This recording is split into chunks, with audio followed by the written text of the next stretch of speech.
Halo Sobat Ayo Cari Cuan, selamat datang kembali di channel kita. Hari ini kita akan membahas sebuah berita yang sangat mengguncang dunia birokrasi Indonesia. Belakangan ini, perbincangan panas di kalangan publik adalah mengenai kinerja Direktorat Jenderal Bea Cukai yang sayangnya banyak sekali menuai keluhan.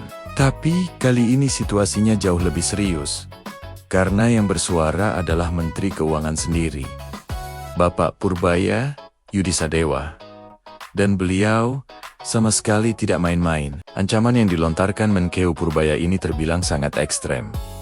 Pembekuan total lembaga bea cukai dan potensi merumahkan, dengarkan baik-baik, 16.000 pegawainya. Ini bukan lagi sekadar teguran, tapi sebuah peringatan keras yang bisa mengubah wajah salah satu institusi terpenting di negeri ini. Jadi, kenapa Menteri Keuangan sampai mengeluarkan ancaman sebesar ini? Latar belakangnya sangat jelas, yaitu persepsi publik yang sudah sangat negatif terhadap bea cukai, mulai dari masyarakat biasa, pengusaha, hingga pimpinan negara. Sorotan terhadap praktik nakal di bea cukai sudah terlalu parah dan berlangsung lama. Kita bicara soal praktik underinvoicing, di mana nilai barang impor sengaja dilaporkan lebih rendah dari harga aslinya untuk menghindari pajak. Lalu ada juga kasus-kasus korupsi yang seolah sudah lama membusuk dan terus merusak reputasi institusi ini dari dalam. Keluhan demi keluhan menumpuk,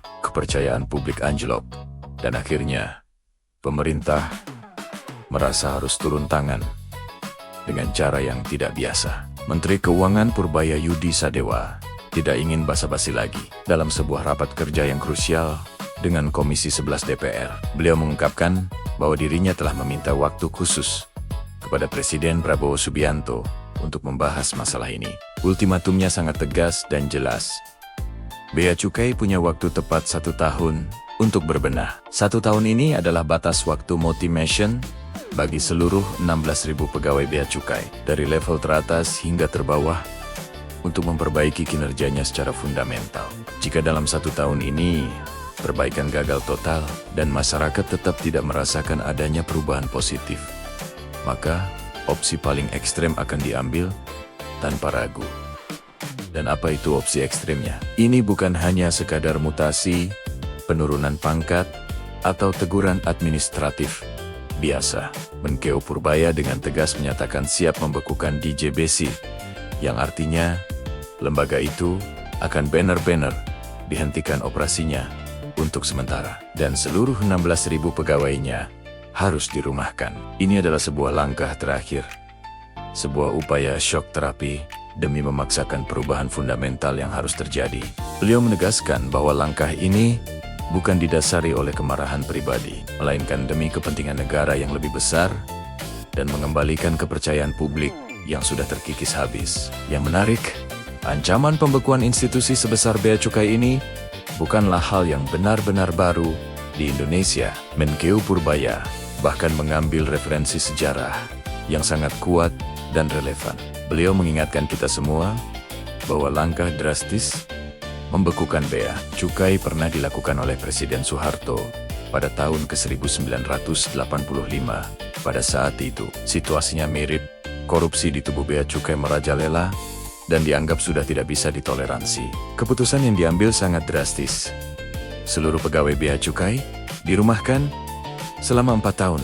Selama masa pembekuan itu, tugas-tugas kepabeanan dialihkan dan diserahkan kepada perusahaan inspeksi dari luar negeri, yaitu SGS atau Swiss General Surveillance. Menkeu Purbaya secara terbuka mengusulkan opsi serupa jika bea cukai di bawah kepemimpinannya gagal dibenahi dalam setahun.